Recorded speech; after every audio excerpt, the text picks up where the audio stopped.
Bienvenidos a Cinema Then, Cinema Now, the film series with lively discussion. I'm your host, Jerry Carlson, and I teach cinema studies at the College of Staten Island of the City University of New York. Today we continue our series, Luis Bunuel in Mexico.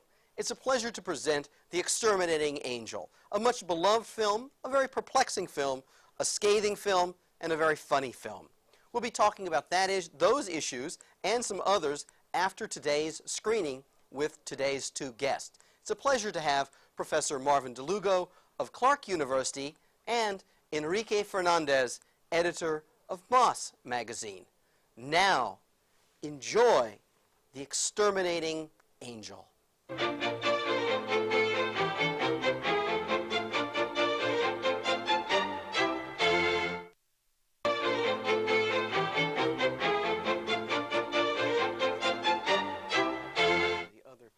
Distinguished. Hi, welcome back to Cinema Then, Cinema Now. You just had a chance to see The Exterminating Angel, a film with considerable reputation that raises a considerable number of problems and pleasures. It'll be our pleasure, in fact, to talk about that for the next 30 minutes, but let me take this opportunity to introduce today's two guests. Sitting to my left is Professor Marvin D'Lugo of Clark University. Marvin is a specialist in Spanish language cinema, including both the Iberian cinema. He's the author of a study of the films of Carlos Saura, Princeton University Press, 1991, and is currently working on a number of issues having to do with national cinemas using the case of the Cuban cinema. Betwixt and between all of that, he's done a lot of Bunuelian stuff as well and teaches Latin American cinema.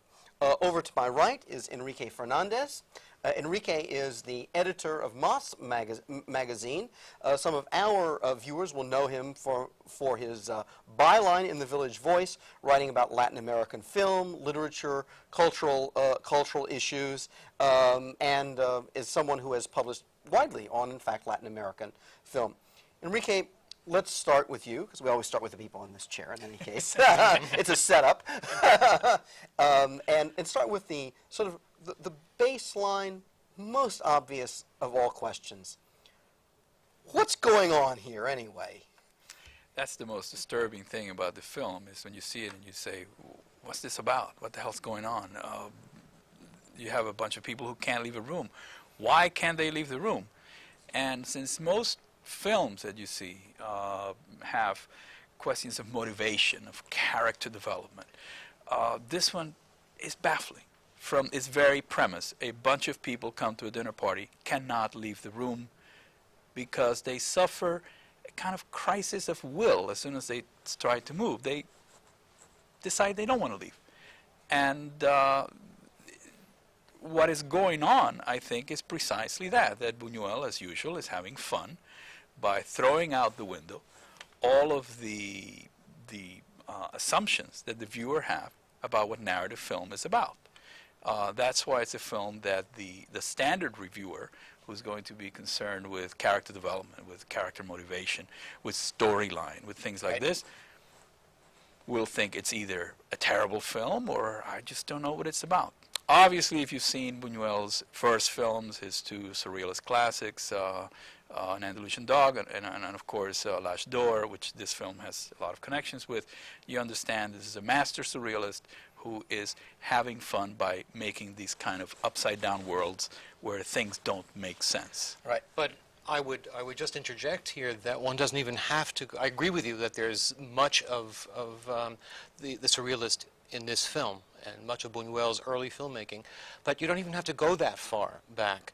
One of the things I think he's playing with, and it really is kind of high humor, is to draw his audience's attention to the fact that there are so many things we do in life which are rituals that trap us. I mean, how many times have we been involved in any kind of social event, from weddings to parties, and said, I have to get out of here? Well, certainly not in my family. Let me make it perfectly clear to begin with. Go on, Mark. Or even yes.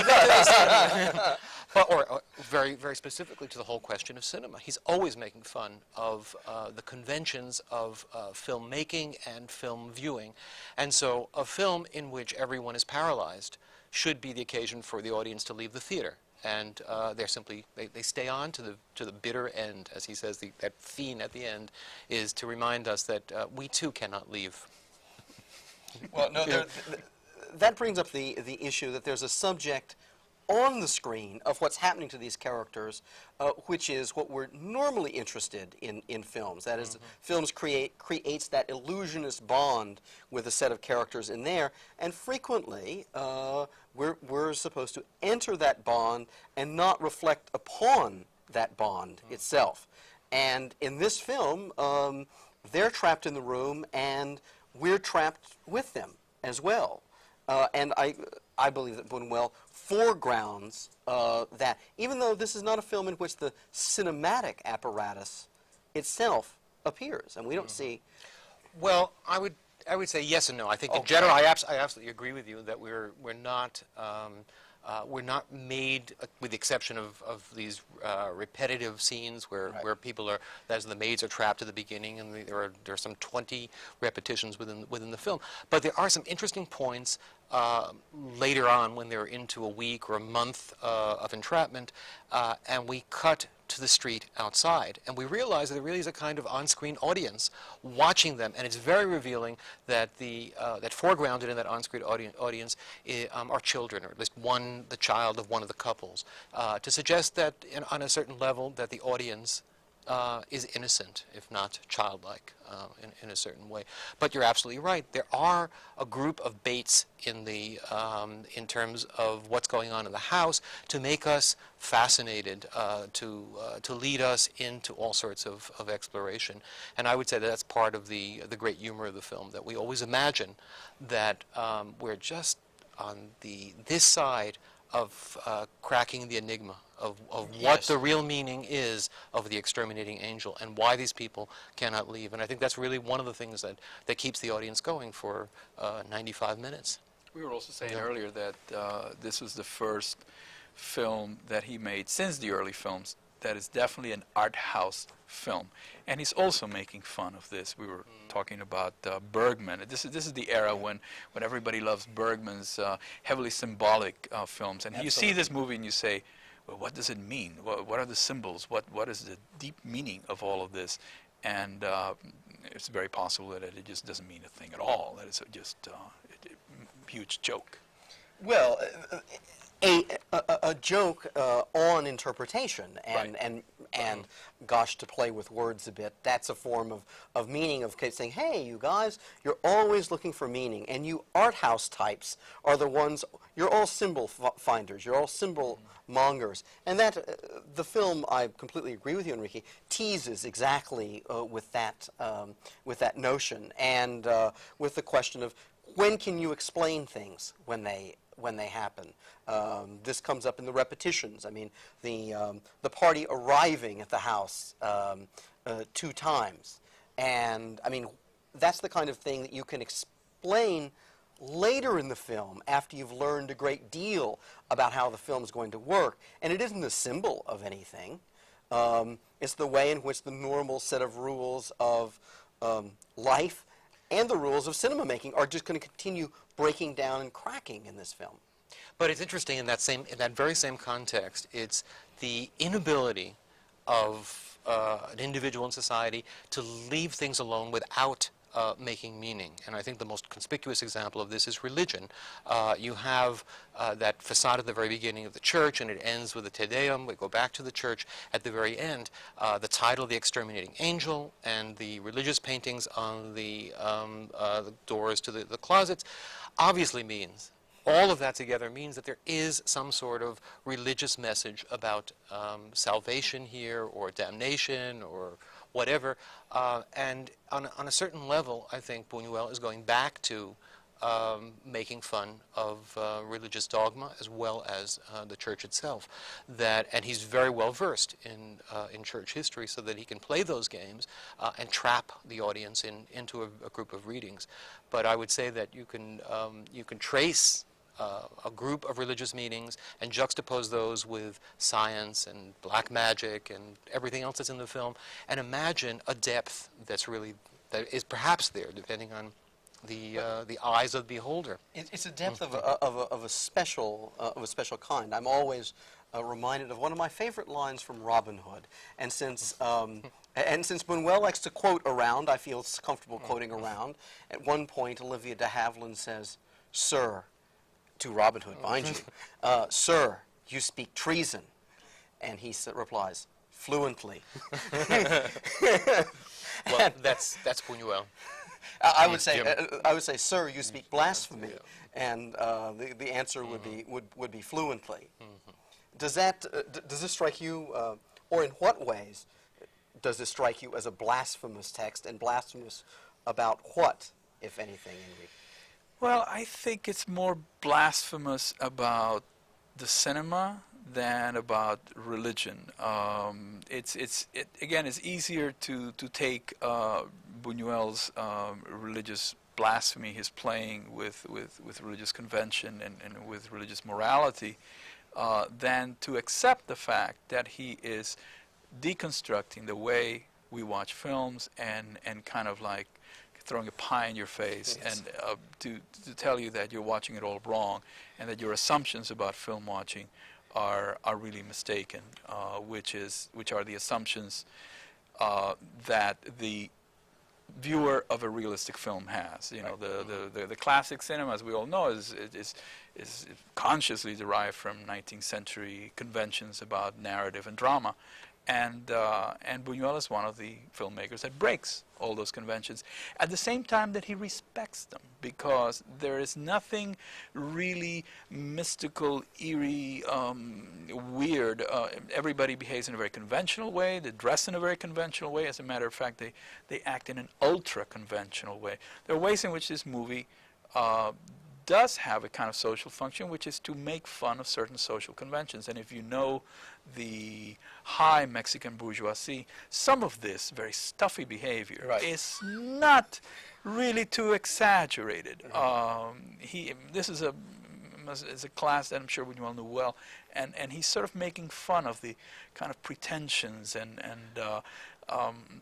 so I think, for example, there's a playfulness between the couple who eventually do make love and are found dead in the closet, in which they play with each other, naming exactly what their class is and exactly what age are you. Oh, well, you're 30 and your profession is architect. Oh, well, that's very, very, very, very nice. And they're, as a matter of fact, when they're sort of in the height of passion, I think she calls them arquitecto.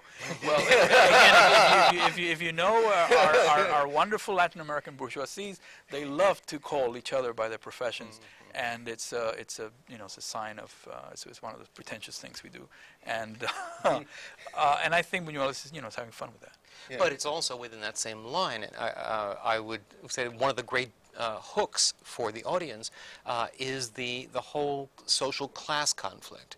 The fact that at the very beginning of the film, you see this sign, the street sign, Calle de la Providencia. It's the Providence Street, and all of the servants, with one exception, are going to leave the house. So we have the sense that this is, in fact, is supposedly based upon a play called The Shipwrecked of Providence Street. So you have the idea of the servants as the rats who are leaving the sinking ship, and then all of the upper class remain in the house. But there's one character who's caught between the two, and that is the manservant Julio, who can't quite decide which class he's in. Obviously, he's among the servant class, but his allegiances would be precisely with the masters.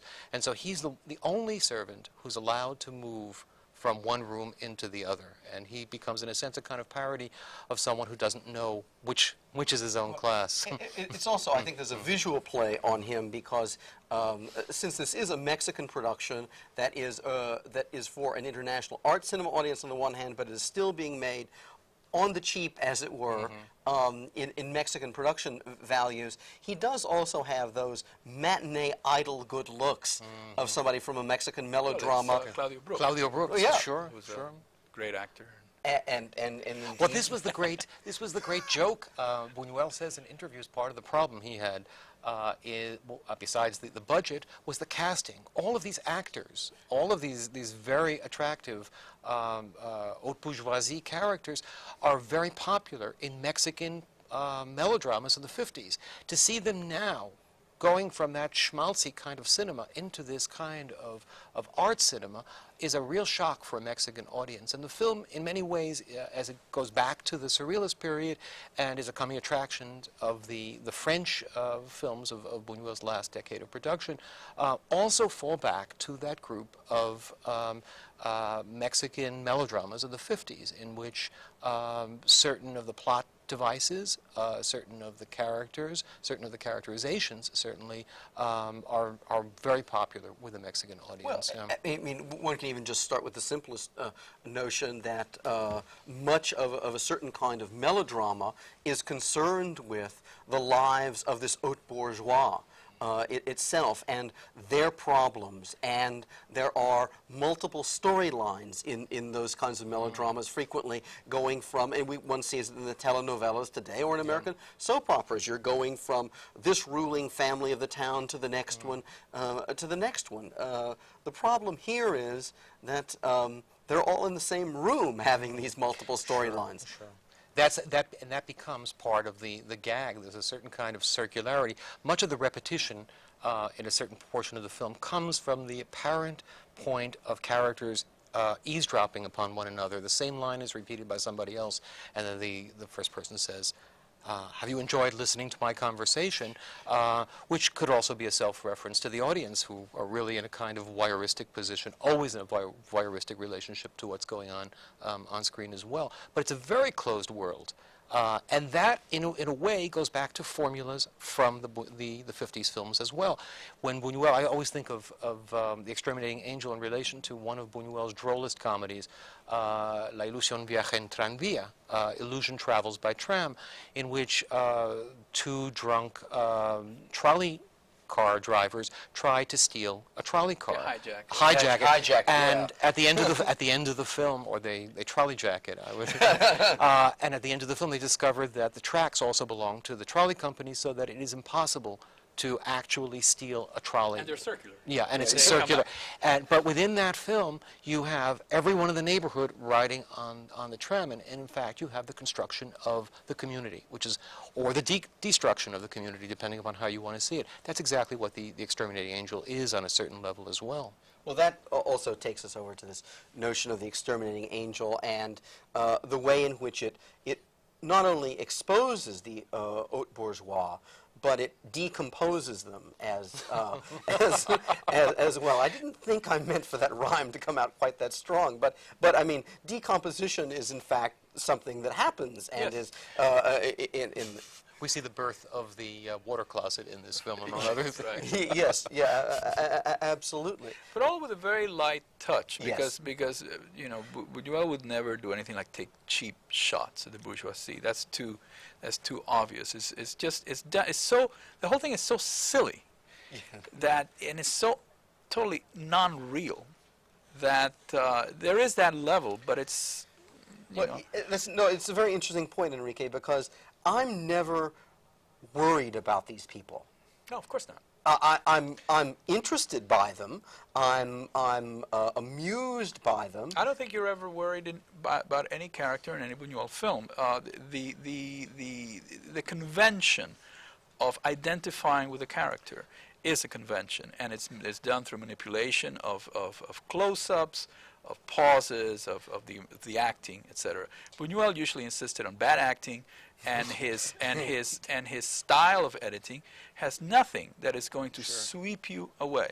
On the contrary, it's going to be kind of Brechtian alienation, always from what's going on. You're never going to identify with these characters. You're never going to hate them either. You're never going to, everything is more or less the same. Everything is flat. That's what's so wonderful about it. It's so modern.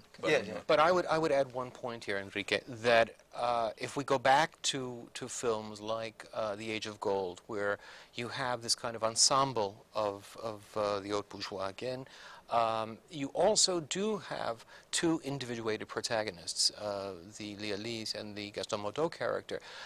Throughout much of Buñuel's work, there is at least one, if not two characters upon whom the audience can hang you know, their hat and say, okay, this is Viridiana, this is Nassourdine. By the time you get to the Exterminating Angel, and I see this perhaps as the real flaw of the film on a certain, for a certain audience that's really turned off by the claustrophobia, is that there's really no one. No, there's no one. Yeah. The closest you come is this silly host the graciousness of his hospitality is such that finally at the end he's willing to offer himself up as a sacrifice to his guests. But we don't identify on his problem as being something we want to pursue beyond the moment. I think there is a traditional identification with the text, and it's the traditional identification with the wit of the satirist. So, and that's one of the ways in which we identify with a film being Bunuelian. Because if you're not offered the characters, there is a considerable intrigue about what he's going to skewer next, what he's going to invent next. And if one has been watching Bunuel long enough, one is waiting for certain hallmarks. I mean, when will the unconscious sort of be visualized in a certain kind of way? Even when he's holding back in Mexican melodramas, there will be an occasion in which it will sort of erupt in some way or another. And what you're describing really is the classic, the hallmark scene of the hand. When it pops up, and it's Blanca, who was previously seen as the pianist who got them into this trouble in the first place, and you see her with the hand coming out of the door, and the hand will eventually choke her, and then it turns out to be nothing more than a dream. And so that is, in fact, brings us back to imaging from the very first Bunuel film, The Andalusian Dog, of the vivisected hand as being the object of desire and fascination for one and all. Yeah. What do you think of this idea of Bunuel's wit, Enrique? I mean, is it one of the things that attracts you to his films? You spend a lot of time watching the films. We know that. I mean, so what, I mean, I'm asking does that become a point of identification? Oh, for me it does. But then it's also an admission of one's own sickness, I suppose, to identify. Oh, well, we're better to do it than on television, right? Of course, yeah. to identify with that kind of wit, which is very, very dry. It is never sentimental. It always stays at a great distance from everything, including from one's own feelings. Yes. And it's very Spanish at the same time.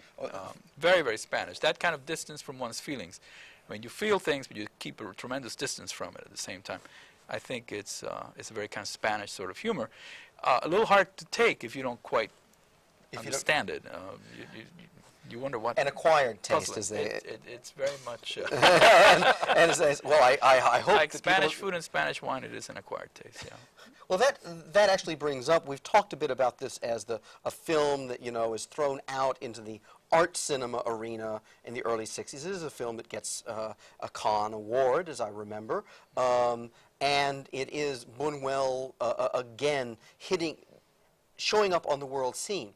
What do you see as some of the traces of Latin Americanness as opposed to Spanishness, if there are any about the film, or Mexican qualities to it? Or they may not... The low budget. I mean, Okay. that has been that has been the greatest quality of Latin American media, is that we never have enough money to make anything, you know, with a big budget. So you make the best, and Bunuel, I think, was a great master of making the best with very little money. And the way to do that is through throwaway aesthetics. Right. Is, you know, so you repeat a scene. He gets asked, why do you repeat it? Oh, well, I had to add more footage. Well, maybe he did have to add more footage, and why not? So you get something even more surreal by repeating a scene. But there's a little twist on that as well. The Mexican film industry, certainly the 40s and 50s, was churning these films out, melodramas of all types, and they were classically called churros, a kind of cruller, easily made and quickly made. And Refried movies. And one of Buñuel's critics, apologists in Mexico, said, but Buñuel is not making churros, he's making anti-churros. And these are films which appear to be that quickly thrown together schlock cinema, but at the same time they have a biting edge to them. And now, that's what's precisely different that. about different about this is that the great popular cinema, the great Mexican popular cinema of that era, is popular in the Latin American sense of the word popular, that it has to do with the people. Right. It's working class cinema. And Buñuel does make some of those, and they're actually quite good. Yes. And they're quite funny in the ha-ha sort of way, because these actors are all great comedians. This is very different, because this is really a comedy of high manners, made with very little money and with kind of throwaway aesthetics. And at the same time, it still looks like an art film. It has that kind of quality to it. And so it's different than the other cheapo movies, because it takes place at a different social level, because it is an art film, and because it does play with surrealism at a level that's obvious, as opposed to the other popular films that you have to think about them a little while, and then you get the joke. Then you get it. Oh, yeah, now. Here's the joke from the beginning. But that's precisely the irony. He has these films, he makes 2 or 3 films as French productions, but shot in Mexico in the 50s. Death in This Garden is one. And those are films which are made in a Latin American milieu and are somehow inflated with French thought or French script or whatever, and they're not successful. This is a film made in Mexico to look like Buñuel is now returning to his European roots, and in many ways it's very revealing. It's more revealing of that Latin American reality than some of those earlier films were. Very, very curious twist to that. Yeah, no, I find that interesting. I'm also interested in the ensemble nature of this film. The way in which, as Enrique was saying a few minutes before, there's no a single identification with a character. I don't even think all of the characters are so well fleshed out that they even really attain the status of being humans. It's the woman who has the chicken inside her purse. And the way in which they're individualized are not perhaps traditional means of individualizing characters. But it does fit into a larger framework of his films. I mean, one of the themes that comes through here, and it just resonates throughout all of his cinema, is the whole theme of people who appear to be civilized and are slowly or quickly, in this case, regressing to the level of the primitive, that we cannot deny instinctual reality. So that whether you show someone with a name or someone without, I mean, this is in a sense the same process that occurs in Robinson Crusoe. Right. Only here you have, 12 dinner guests or 15. But it is, in fact, I would read it as I fall for the bait and say I'm reading it in class terms, because he's so overdetermined class at the beginning of the film, and I really can't I can't remember the characters' names. That's one of my great problems in the film. I say him and her, the boyfriend, the girlfriend, the husband and wife. Oh yeah, no, that's what I was sort of going after about that, and that comes back sort of to. I mean, that's a convention of the dramatic structure, but then it also comes back to what you're talking about, the cheapness of the look of the production itself. I still find that this is a film that. It doesn't give me contradictory feelings in the sense of evaluating the film, but contradictory in the sense that there are individual shots that just delight me. Yes. As I see it, and yet there are moments in which the film, in a very traditional sense, doesn't seem well put together. I'm thinking, for example, of the end. You get the logic that skips us to the church. We get the tracking shot showing everyone there, and then, of course, the whole world collapses at the end of this film. But it's a preposterous logic. Yes, a logic totally. he has been proposing throughout the film, totally. Mind you. But the cheap sort of technique in the use of like stock shots of something from the sound catalog of the studio really undermines and underlines that. Buñuel is a great master for anyone who wants to learn how to make films and make sure that you don't let art direction overcome everything else. There's so many bad films that have terrible art direction. Wonderful art direction, but are totally stupid. This is entirely different. The thing about Buñuel's films, they're always intelligent, and intelligence is the most important thing. Everything else follows. Jerry, I would add one thing as Sure. you bring us to the end of the film. For however preposterous that ending is, it has what I suspect is the single most remembered moment in any of Buñuel's films. Everyone talks about the eye-cutting scene in The Andalusian Dog, but I cannot tell you the number of times people in just self-conscious reference to that film, Right. or deference to that film, rather, will say, oh, and I can't leave this room. You show the film to an audience and they stand in front of the doorway. There's something magical and attractive about that inexplicable, I can't leave. I think both Marvin and I have had the experience of showing this to a group of students as part of a course, and at the end there's a little nervousness as people are leaving. I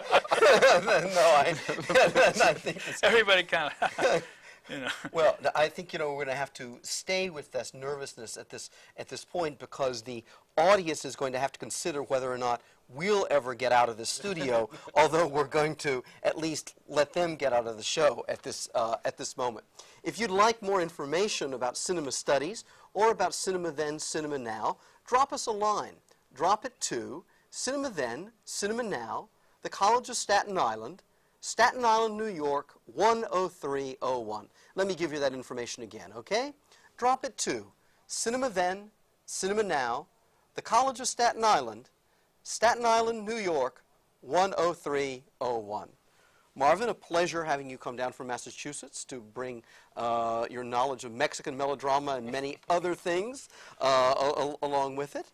Enrique, glad to have gotten you out of the magazine office for the day and onto the screen with your perspective. As always, I hope that our thought and discussion here lead you to thought and discussion at home that you enjoy. Thanks for joining us.